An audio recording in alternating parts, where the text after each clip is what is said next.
This is The Camp with Zach Heilprin and the Athletics' Jesse Temple. Yes, welcome into The Camp. I'm Zach Heilprin. No Jesse Temple today. Back with me on Tuesday. We'll have a new episode leading into Big Ten Media Days, which happen Wednesday and Thursday down in Indianapolis. Plenty of content coming from there. Thank you for listening. And wherever you're listening to this, we appreciate you subscribing. That really helps us out. We also now have a YouTube page to check out. Make sure to keep an eye out for that at the Camp Podcast. We'll be placing all of our episodes up there, but also going to have a ton of content coming from Big Ten Media Days and also from practice starting next week, player interviews, practice highlights, and obviously episodes as well. So a ton of content coming. That also means a lot of the space. That's not a good thing, but a lot of good content coming for sure, and really looking forward to it. We're so close. We are so close to the beginning of the Luke Fickell era. I know everyone's been waiting for it, excited about it, and we're just so close, so close. So looking forward to that.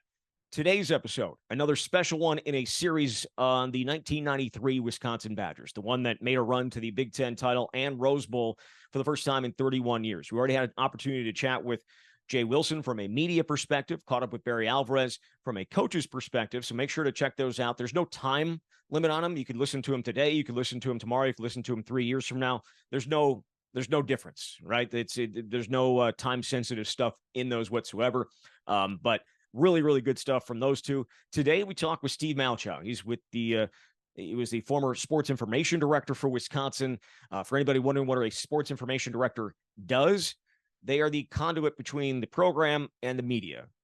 So essentially, they're the ones that have to deal with me and the rest of my brethren on a daily basis. We are very needy. We're very trying.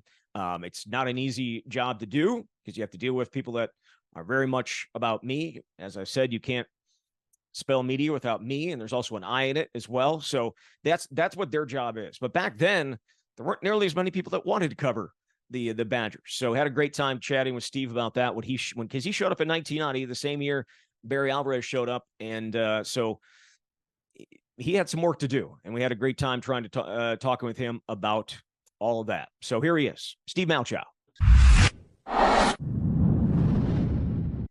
Yeah, we do bring in Steve Malchow. He was Wisconsin Sports Information Director in 1993, but he came to Wisconsin the same year as Barry Alvarez in 1990. You actually came from Iowa, so you saw how a successful program was run there. They were in Rose Bowls during your time there, but just how bad a shape was Wisconsin football in when you arrived in Madison with Barry in 1990?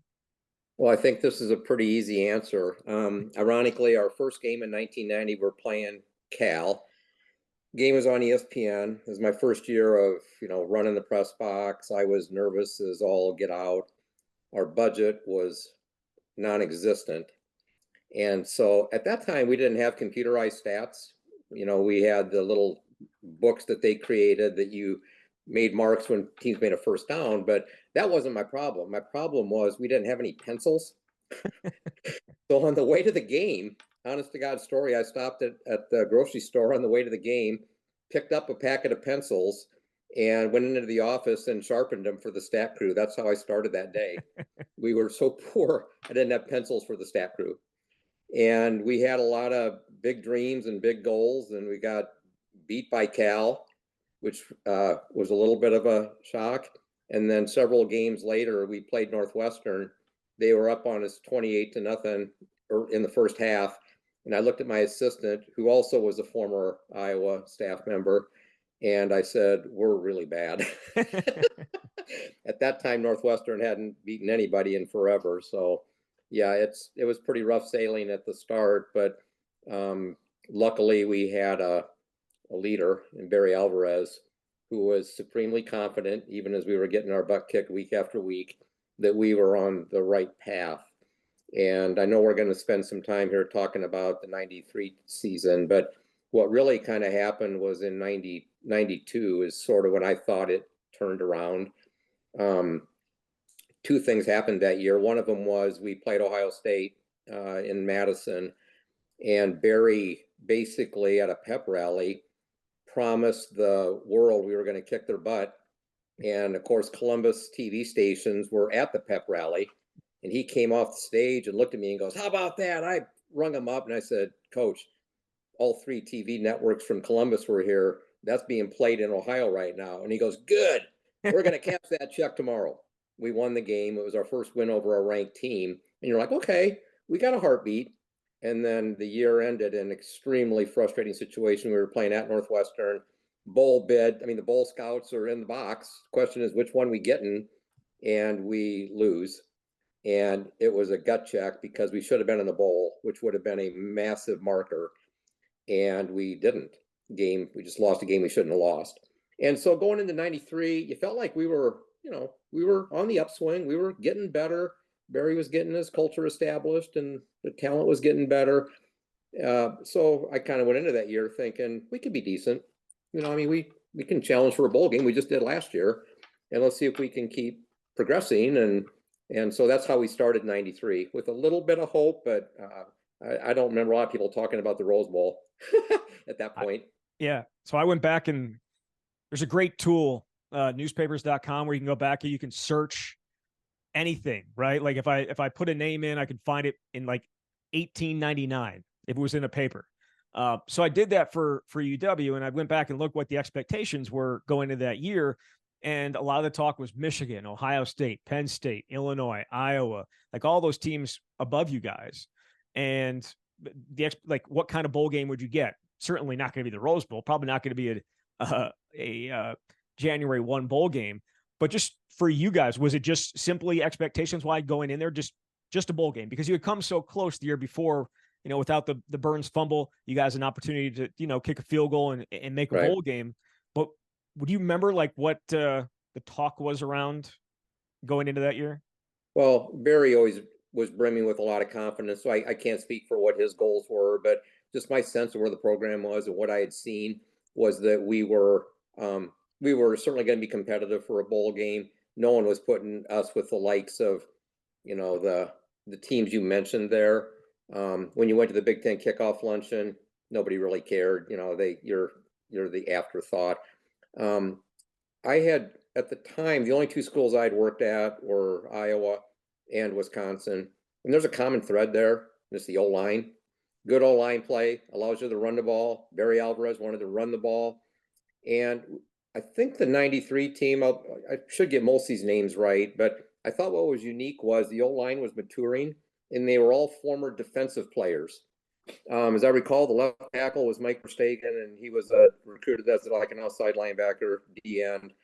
Left guard was Joe Rudolph, who was too slow to play linebacker, which we recruited him as, but was a hell of a pulling guard. I think the center might have been Corey Raymer, who ended up playing in the NFL, was a great player. Right guard was a guy by the name of Zois Panagiotopoulos, also known as Joe Panos. Joe was a tough sucker. He came from Whitewater, if I remember right, D lineman, tough.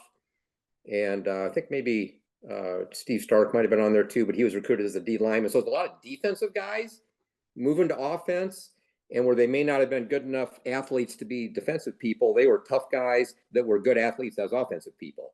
Yeah. And I'm like, okay, if that old line comes along, I know what we got in the backfield. This has the makings of maybe being kind of formidable, because Barry always wanted to run the ball, control the clock, play defense, don't turn it over, but you got to block. Yeah. And you got to run, or you can't do that. Right. And I kind of became fascinated with O-line play, have been my whole career, because that's never changed. Yeah. I mean, you got to block people. And so you could just feel that unit was kind of coming together. Bill Callahan was our O-line coach. Talk about an expert at his craft, a real talent. And you could tell, it almost felt like a cult, but that cult was getting really tight. Yeah. And so that was kind of what I was pinning my hope on, where most people are looking at Brent Moss and Terrell Fletcher, and I'm going, can we block people? And we could. Yeah, obviously proved that you could. Before we jump into the season, like further into the season, what was it like trying to promote the program in those early days? Well, they were so hungry for a winner. Barry had been a big winner, so people were very excited about it. It was a new enthusiasm. I mean, crowd support had dwindled to nothing. Barry came in, and his famous line at the press conference, you better get your tickets now. And everybody laughed at him. I remember one of the guys that was covering us at the time for the local paper, I introduced myself to him because I was new, and I said, "Oh, I bet you're excited to, have Coach Alvarez here, and a new regime and a bright future." And he goes, "We'll see how happy you are after you start off 0-6." And I'm going like, "Whoa, okay." And so people were down, but we'd shown some progress, I think. Um, it feels to me like going into that year, there was like questions like, really, the quarterback's going to be this Mormon guy? He weighs like 165. You know, he's been on a mission. I mean, how's that? He wasn't all state last year. He was, he was on a more mission trip, and so that's was a little strange. I wouldn't say people had us locked in, but they were starting to show some interest. And that I would say going into the year, there was decent interest because of how close we were the year before. But to me, one of the pivotal games of the year was in the second week. We went to Dallas, played SMU, and SMU was recently off the death penalty, so they could barely field a team. They were not good. It was a funky atmosphere, no fans at the game. We dressed at a high school across the street and had to walk across these parking lots to get to the game. You hear the clomp, clomp, clomp of the cleats, and we played poorly in the first half. My recollection of the game was Raymer got hurt, and he was a really good center. And so we brought in Brian Patterson. We used to call him the microwave because things heated up when Patty was in the game. And we came back with an improbable second half. Moss had a good second half, and we won a game we shouldn't have won. And for a meddling team that, you're going like, well, but I thought that really meant a lot because it showed some fight. And I just shudder to think what would have happened if we hadn't won that game. Yeah. It was a really big game to come back and win for a program that hadn't proven it can win yet. And that's the hard part. When you haven't done it, it is so easy to go, oh, here we go again, seeing this movie. And I say that story because our fan base had to feel the same. Yep. I mean, the game is in Dallas. I don't remember if it was on TV. It wasn't. Okay, because if the fans saw it, they would have been discouraged. But the fact we came back, I guess, kept you breathing a little bit. But I'd be lying if I didn't say that took some wind out of the sails, I think, for most people, because you're just like, we're supposed to be beyond this. They just started playing football. And so that was a tough one. And then ironically, I just retired from Iowa State. We played Iowa State next. They weren't any good. Won the game. I don't remember it being anything special, but yeah. Shortly after that, things started rolling. They did. They got to 6-0, all the way to 6-0, heading up to Minneapolis. Right. And the Metrodome, not a great place to play football in, to be in fairness. Probably loud as heck that night. An undefeated Wisconsin team coming in there, and you guys played probably your worst game of the year. I mean, Darrell Bevel obviously played the worst game of his year. Right. He set the school record for yards in a game. He also threw 5 interceptions.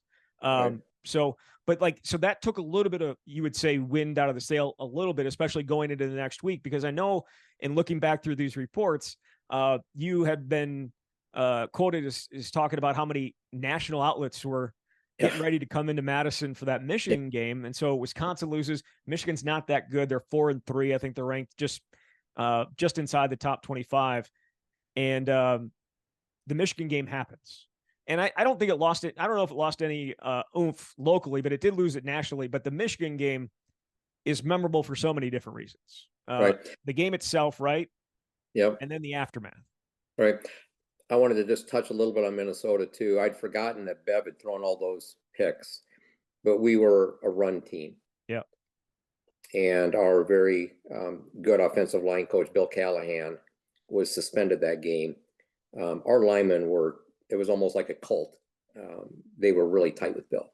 And I can't help but think that not having him available for that game really hurt us. And I didn't remember our game plan altering that much, but that's a lot of throwing for us. Yeah. And so it was a game we should have won, and it really kind of messed things up. But maybe it happened for a reason and got us regrounded again. So the Michigan game was just a great game. They were ranked in the top 25, and we still had a lot at stake. We're still trying to get to a bowl game and maybe a good bowl game. But obviously the end of the game is what I'll never forget. Learned a lot. Was sitting up in the press box afterwards and just kind of watching stuff happen, and all of a sudden you're realizing, something really bad has happened here. And I don't need to rehash a lot of that, but my own personal story of that was I had been called across the street. The police division was across the street at the time, Still is. and they were going to give an update along with health people and whatnot. And so I'd gone to that update, got the gruesome reports of 69 people critically injured, blah, blah, blah, and touch and go on so much stuff. And I came back and ESPN had called, and they wanted someone to go on camera nationally live. Let's see, I would have been, this is 93, I would have been 30 years old. I'm still rather wet behind the ears. I've never been on ESPN. I'm talking a life and death situation. I'm probably white as a ghost. And they set the remote up. I'm all of a sudden on national TV, and the announcer starts off with tragedy in Madison, countless people killed, blah, blah, blah, blah, blah, blah. And I'm going like, no, countless people, no one's died. Right. There's a lot of people in bad condition, and got through that and kind of settled things down there. And then was the aftermath, how do you start playing again? And, two of the people that stood out for me, Michael Bryn was a walk-on wide receiver, actually future doctor, was very instrumental in resuscitating people. But two of the people I remember as being real leaders for getting ready to play again, and I needed spokespeople. Right. And I guess you'd say our star player was Brent Moss, and that just wasn't his cup of tea. Panos was superb in that area, and the other guy that was really, really good for me was Joe Rudolph, really bright guy, really stable. And so we kind of went into the mode of how do we start talking about playing again, because it just didn't feel right. We flipped the script PR wise, and I talked a lot about how can sports venues around the world, soccer, football games, learn from this near tragedy here. And we kind of took that approach more than trying to relitigate what had happened and all that. And so it just was weird getting ready for Ohio State, because you're trying to resuscitate a season, you're trying to get back on track, and there are still people in the hospital, and you're getting questioned from every single angle, and there's countless media opportunities. Some you want to take advantage of, some you don't want to take advantage of. I'd share one story because I think this is pretty cool. So I was in my office, and I was in there with Andy Bagnotto of the Tribune in Chicago, Gene Wojciechowski from the LA Times, I think one other person from maybe out east, and we're just talking about various things, and they were intrigued with different tales of heroism, and one of the heroes was Mike Bryn, and we knew that. And so I'm sitting in my office, and my secretary rings in a phone call. Steve, you need to take this call. And I get on the phone, and a woman identifies herself. I don't remember her name now. And she was one that was basically dead on the scene. And she goes, my life was saved by number 3. Who is number 3? She goes, I've looked at the roster, and there's 2 of them. I think Kenny Gales was one, who was our starting cornerback, and Mike Bryn, never used wide receiver. And I said, was he African-American or white? And he goes, he was a white guy. And I said, that's Mike Bryn, blah, blah, blah. And so Wojciechowski and they're picking up on this. They're like, is that the girl? And I'm like, yeah. And they're like, can we interview her? And I said, I don't really even know you, but here's who's in my office right now. And they've been overhearing this conversation. And Zach, it was awesome. I mean, they interviewed her. A couple of them had tears in their eyes. I mean, they got one of those. It's just a great story. And I just was afforded the opportunity to connect those dots. So that was part of the, that was a story we wanted to tell. Right. But everybody wanted answers. What are you doing? And the police are saying this. And we just were trying to get it back to have a football game, which ended up being the Ohio State game. And I guess I would say I was proud. We played a good Ohio State team. We played them off their feet. We tied them, which when you're playing somebody in the top 5 like that, especially in lieu of what we just went through, you're going like, how did we do that? That was so cool. Would have been nice to win it. Certainly, we're certainly capable of it. But all things considered, you just felt like the right thing happened, and what's next? Right. Yeah. That was the other thing. That week after Michigan, I was going to ask you about it, like what that week was like, and you gave a great description of what it was like. But the Ohio State game also drew a ton of interest Oh nationally yeah, as well, right? yeah. I think this was a quote from you that was in the State Journal. It's been a once in a lifetime experience. I keep telling myself this is the price of success, but it's been about as hectic as you can imagine. 141 sideline passes. Usually it was like 90 is manageable. All right. 173 press box credentials was full house. 3 years ago, we were 1-10, and I was begging people to cover us. This is what we've been shooting for. Yeah, that's a pretty good summary of what it felt like. You were excited because you wanted that day to happen, but you had this whole layer of what had just happened, a couple of weeks ago. It was very stressful. Our program hadn't been under that scrutiny before. So how much is Barry going to let me work with the players? We got a game to, it was all new stuff. Probably at the time didn't realize it, but I benefited from Barry being at Notre Dame because they were in that type, similar type spotlight week after week, and had seen how Holtz had dealt with it. So he was not a hard coach to work with in that regard. He trusted me to protect what I had to protect and prepare the guys, which was great. But all that stuff, when you've never done it before, there's no playbook. I mean, there's not even a playbook for when you have all the national people show up. There also wasn't a playbook for how do you deal with a stadium crush. Right. You know where Camp Randall's still located. There is not very much parking. Zero. We There's keep no on getting parking. we keep on getting further and further away. The media does. Yeah, We're like a mile away now.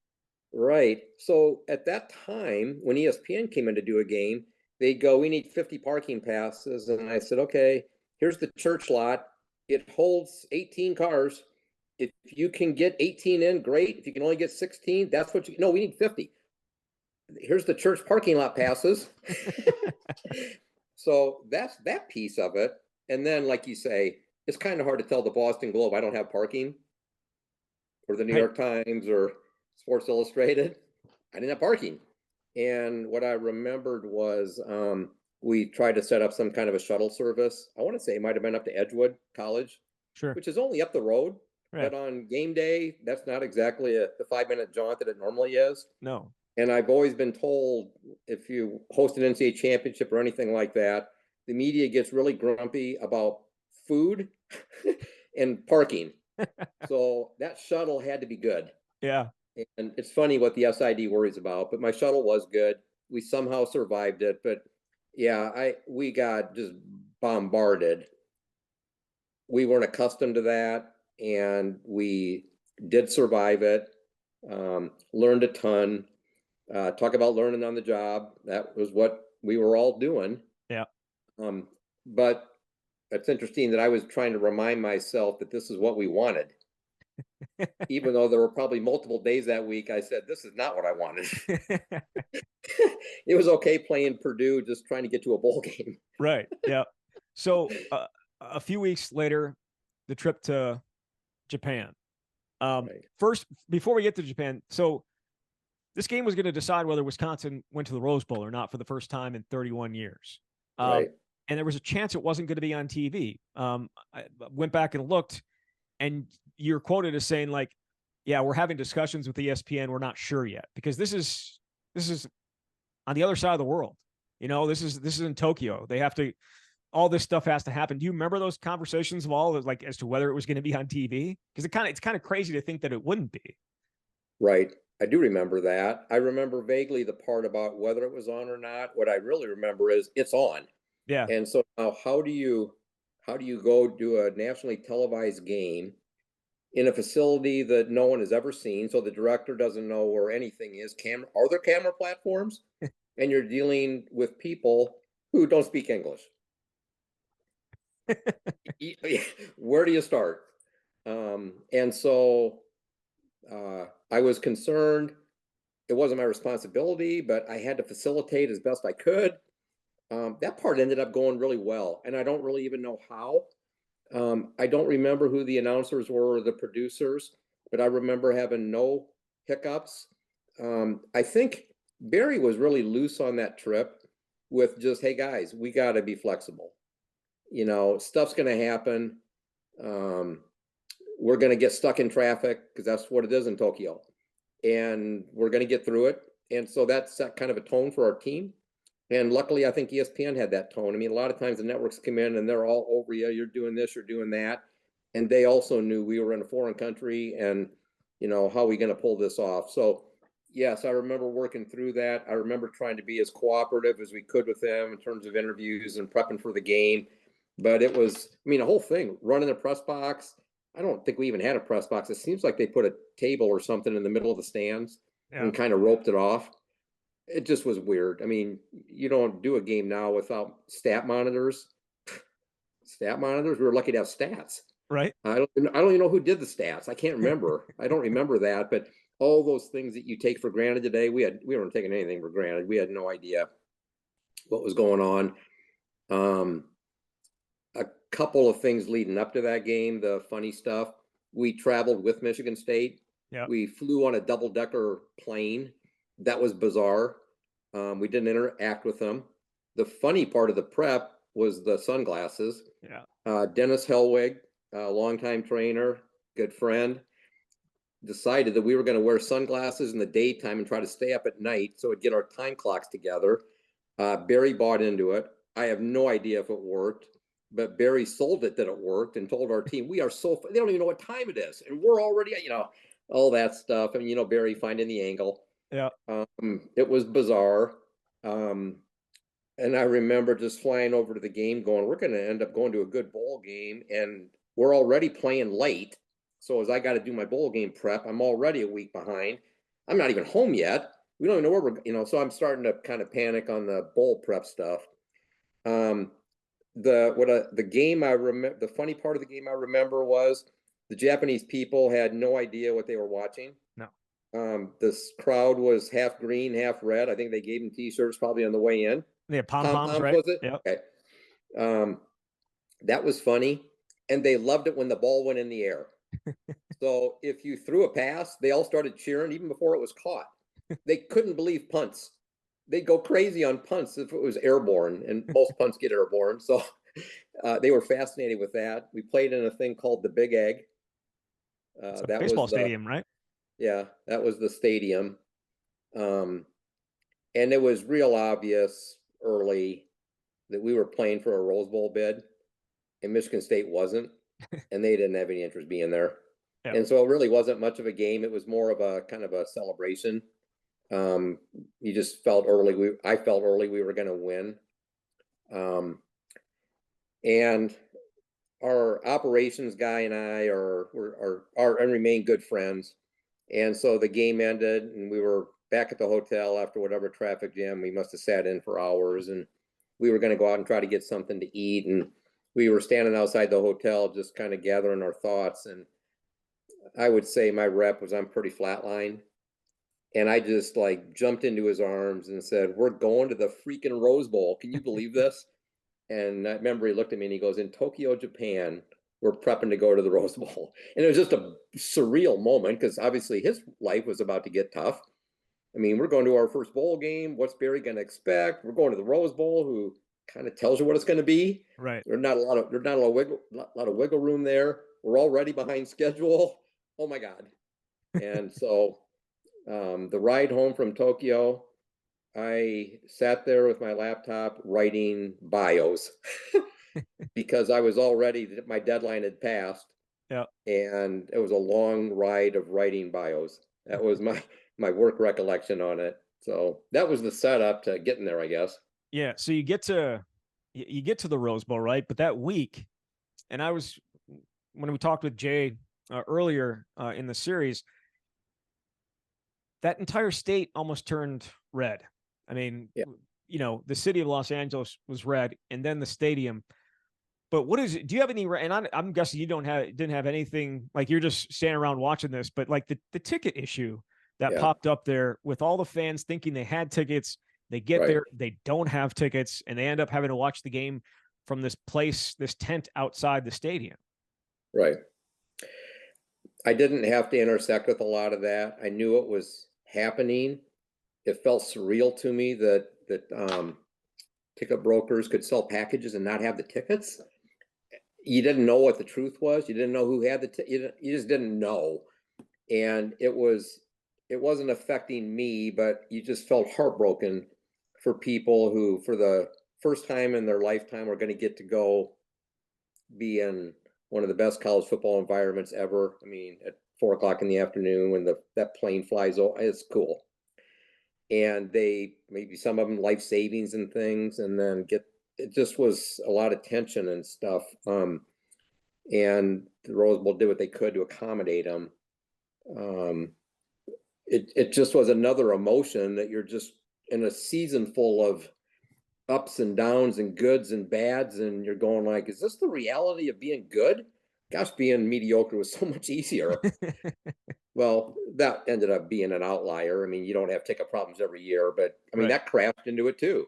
Now, maybe that hit Pat Richter harder because you got donors that wanted to get 8 and they can't even get to, I'm sure there was all sorts of activity out there, but I luckily could insulate myself with the team and trying to keep Barry on message and what we're trying to do.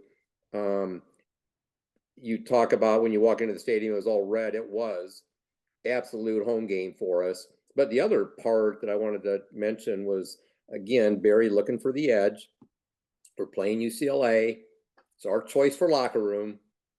And they, of course, said, that's our home locker room. Let's just keep it. And Barry said, no way.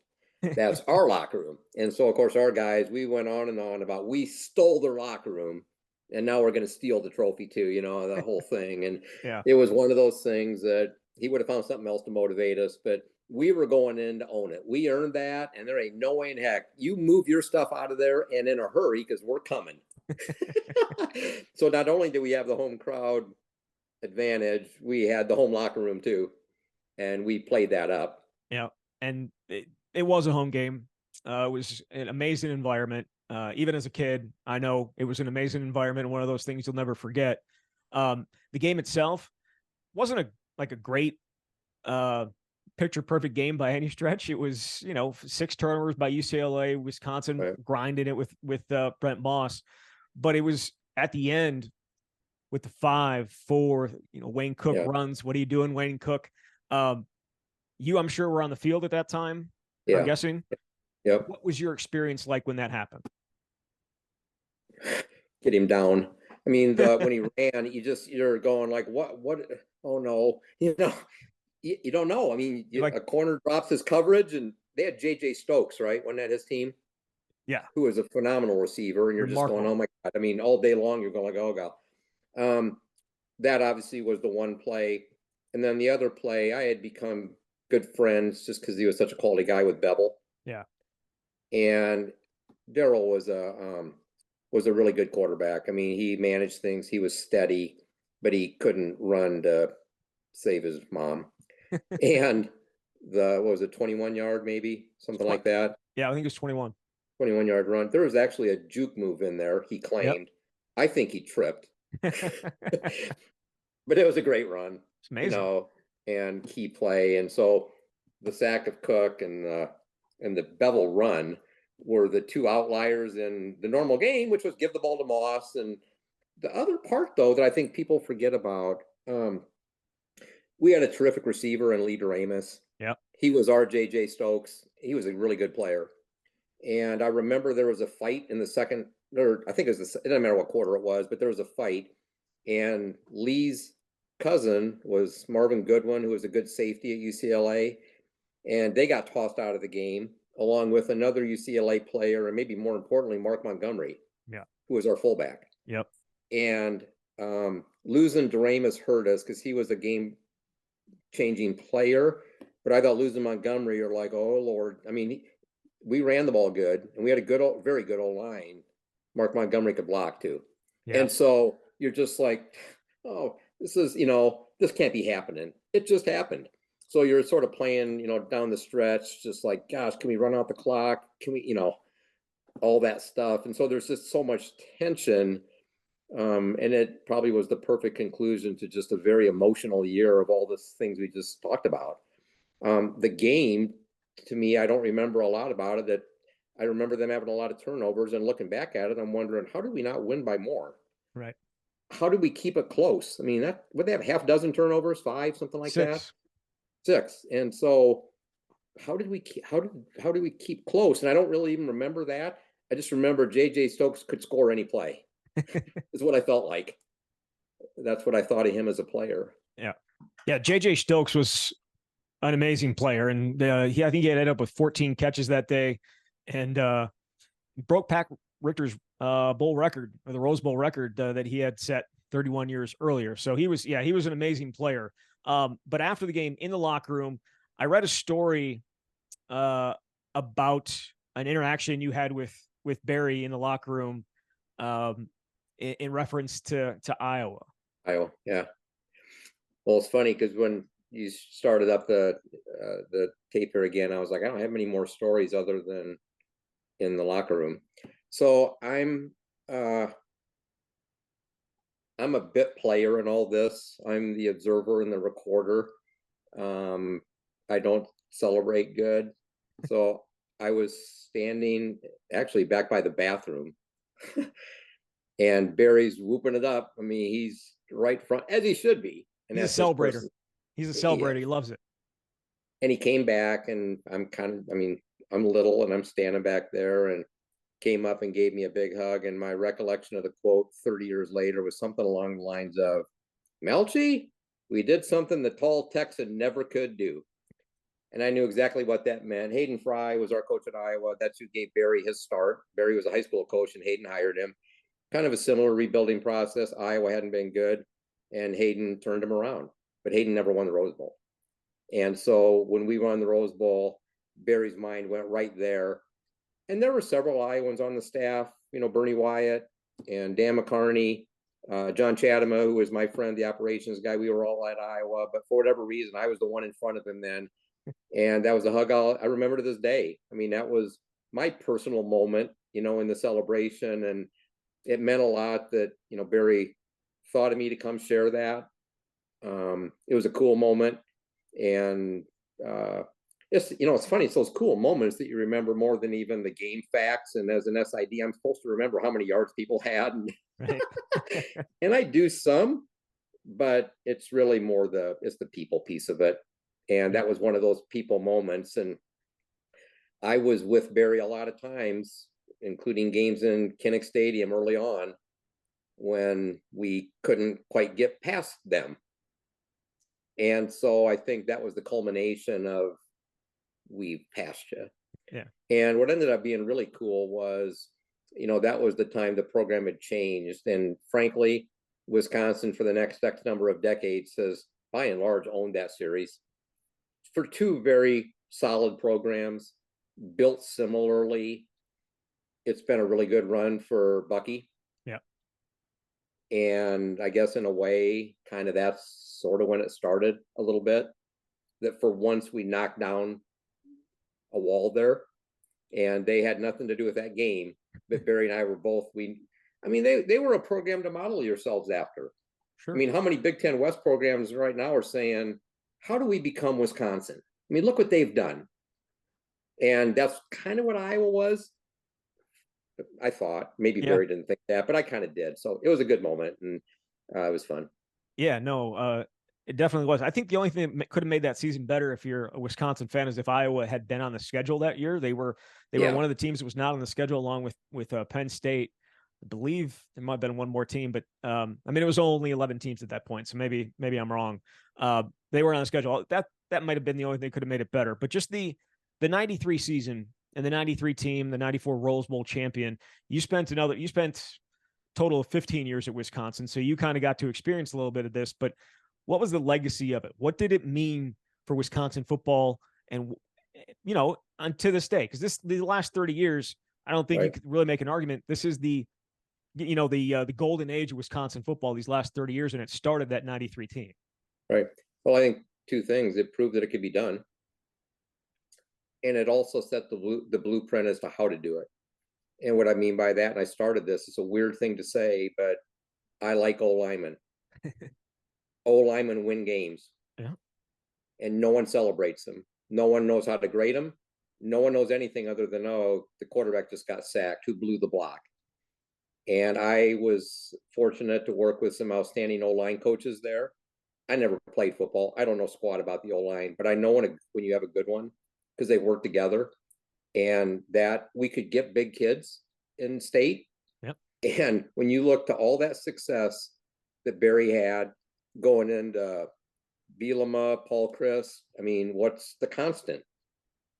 Offensive line. O-line. Yeah. I mean, every year. And they've had an unbelievable slew of running backs. But what's interesting is it don't matter who the running back is, they all run.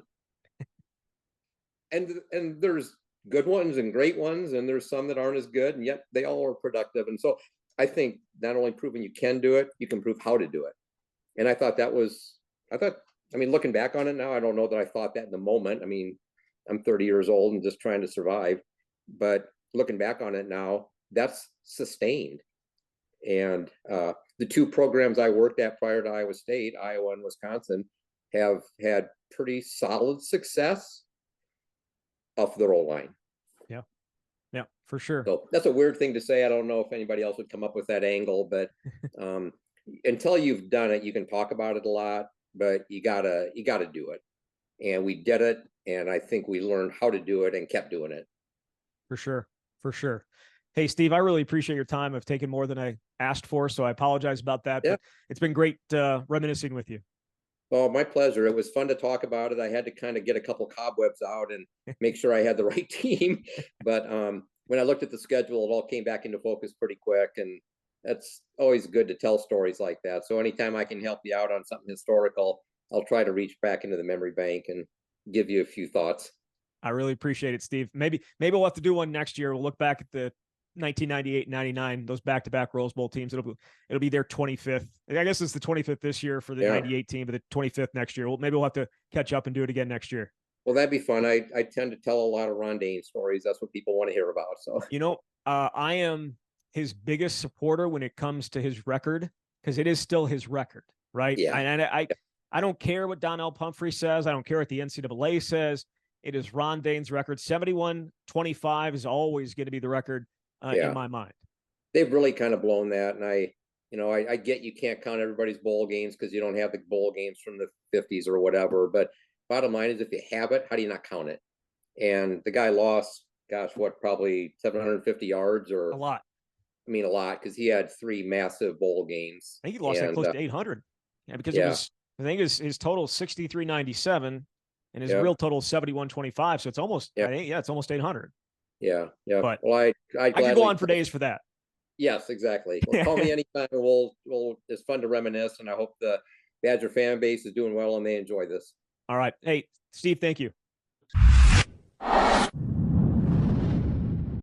right, there he was, Steve Malchow, the former sports information director at Wisconsin. Awesome interview and awesome stories with him. Really do appreciate his time. So that's going to do it for the show. Again, we'll be back tomorrow with a new episode with Jesse, looking ahead to Big Ten Media Days and perhaps a peek ahead into next week's practice as well. So until then, you've been listening to The Camp.